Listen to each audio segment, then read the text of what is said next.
let's talk about condominiums versus HOAs. So a couple of things. There's a lot of confusion out there amongst agents with respect to, what kind of disclosures are required for an HOA versus a condominium. And I did a training on condominiums specifically. It's in Teachable. It'll be in Trainable. Highly recommend you watch it. But there are some key differences. But the first thing I would like to point out to you is that many times, not every time, but many times a property may actually be in both. So you may have a property that is in a condominium and at the same time part of an HOA. In some areas, you may have a property that is a condominium and part of multiple HOAs. For example, here in Sarasota, we have this area called Palmer Ranch. There are condominiums where you are a member of the condominium, plus you're a member of an HOA, and then plus you're a member of a larger master HOA. Same thing in Lakewood Ranch. So you want to make sure that you understand all of the associations that are involved, but let's just pretend or compare a property that's only a condominium versus a property that's only in an HOA. So there are some similarities and there are some stark differences. The first one obviously is with a condominium, you have a statutory right of rescission. And for resales, that is going to be 3 days from the time that all of the condominium documents have been received by the buyer. And if the buyer received those documents 3 days prior to signing the contract, then you can indicate so on the rider, of course, and there would be no right of rescission.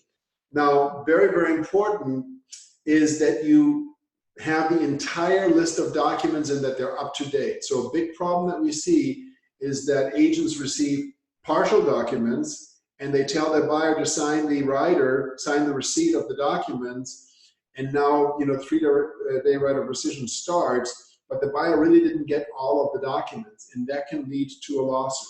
So you want to make sure that you as an agent, number one, know all of the required documents and that you make sure that they're all current. So if an owner bought the unit 5 years ago and they're going to provide you with the package they received when they bought it, those are not the current documents. There may have been amendments to the rules and regs. There may have been changes. There may have been amendments to the articles of incorporation of the condominium. The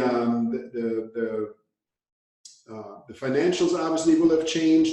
So you want to make sure that you have an up-to-date set of documents. And many times sellers are just, don't want to spend $100 or $200 to get a full package from their association, but I would demand it. And personally, if you list a condominium, I would ask at that point that the seller get a complete brand new package, a full package from the association, and obviously pay for it. It's the seller's responsibility to provide these documents and have everything in place. And then that way you can actually provide it even early so that you may have a buyer that received it 3 days in advance. Imagine somebody scheduling a showing, and number one, you have all of the documents uploaded to the MLS. Number two, you can email them to the agent that is doing the showing so they can pass it on to the buyer, and then the buyer could have it 3 days ahead of time. Now, the condominium association disclosure requirements are very, very specific with respect to what has to be provided. On an HOA, by contrast, there is no requirement to provide documentation whatsoever.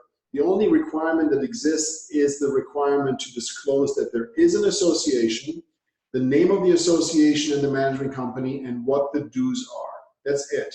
So it's buyer beware to decide whether or not the rules and regs are going to be a problem. For example, an HOA may have a rule that dictates what colors the homes can be, whether or not there can be a fence, whether or not you can park a pickup truck in the driveway or have a boat in the driveway. So if a buyer buys a home and then discovers post-closing that they can't park their boat in the driveway, that's just tough luck, provided that the disclosure was given. So as a buyer agent, obviously, it's a good idea to try and get a copy of the HOA documents, at least the rules and regs, but there's no legal requirement to disclose those things. So it's totally up to the buyer, but the buyer has to basically sign off on the HOA disclosure so they got notice that this is a property in a homeowners association, that there are deed restrictions, that there are fees involved with this. Now, under Florida law, when a HOA disclosure is given at the time of the contract, so if it's part of the contract, there is no right of rescission. So unlike with a condominium where, you know, the disclosure is signed, but it basically says there's a 3-day right of rescission from the time that all the documents are received, and when the documents are received, the clock starts. With an HOA, there's no requirement to give documents, and there's no right of rescission unless no disclosure is given. We had a transaction recently, for example, where the listing agent did not disclose that there's an HOA. There was no HOA disclosure provided to the buyer. And the buyer found out a few days prior to closing through the title company that there is an HOA. Now that buyer at that time could have canceled and voided the contract. You have a 3-day right of rescission up until the day of closing if an HOA disclosure is not provided at the time the contract is executed.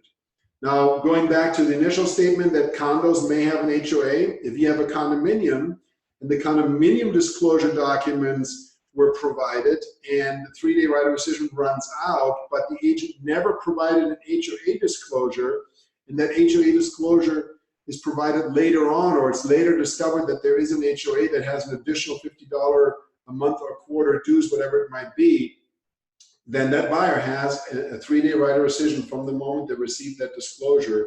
So just make sure that all of those disclosures are being provided on a timely basis.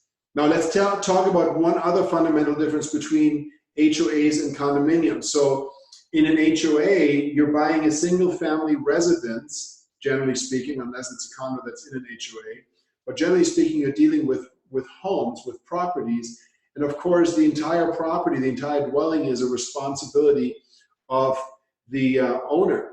Now, with a condominium, you're only buying the airspace inside of the property, inside of the condominium. So only the space inside of the walls is what you purchase when you purchase a condominium.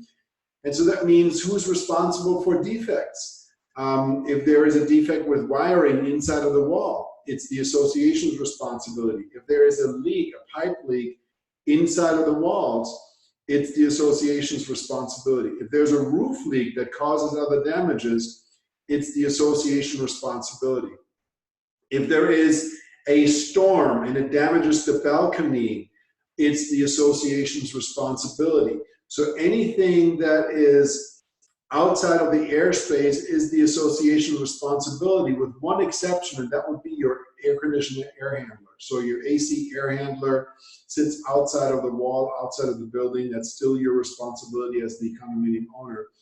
But everything else becomes the association's responsibility or another unit owner's responsibility. Let's say, for example, the person above you has their bathtub overflowing and it causes water damage. It drips down through their floor, through your ceiling, creating water damage at your ceiling. It is the responsibility of the owner of the unit above you. It's not the responsibility of the association, because it's not a defect that took place inside of the walls or outside of your airspace that is owned and the responsibility of the association. So very, very important. And two things to look out for when you deal with condominiums is, number one, what are their reserves? Because if their roof is 20 years old and there are no reserves, then you know for a fact there's going to be a special assessment to pay for this new roof. Good associations have repair reserves, maintenance reserves that match up to the age of the various improvements that have to be made. So that's one of the things you want to look out for. How old is the roof in at the condominium? And how long has it been since it has been painted? Is the building in disarray? Will it need to be repainted? Is there damage to the siding? Versus what is the reserve? Many associations are very poorly run in the sense that all the owners say, oh, we want to pay as little as possible, we want to pay as little as possible. It's a brand new condominium. So there are no setbacks for reserves, for repairs. And of course, that is going to come to bite you later when repairs are required and special assessments are made. If you have a buyer or a seller and there is a damage to the unit that is caused by the association, let's say, for example, there's a leak in the wall of a plumbing leak that caused water, damage to the drywall, and mold. Those are all things that are the responsibility of the association. And if the association is fiscally sound, they need to and can address it. And so this is not something that a seller or buyer needs to really freak out about it, because again, it is the responsibility of the association. And you want to make sure that the association is put on notice. And virtually every well-run association is going to respond very rapidly to any of those issues. So just a couple of pointers regarding associations, condominiums versus HOA. And I hope you're having an amazing week. Thank you so much for tuning in, and I'll talk to you again next week. Thank you so much. Bye-bye.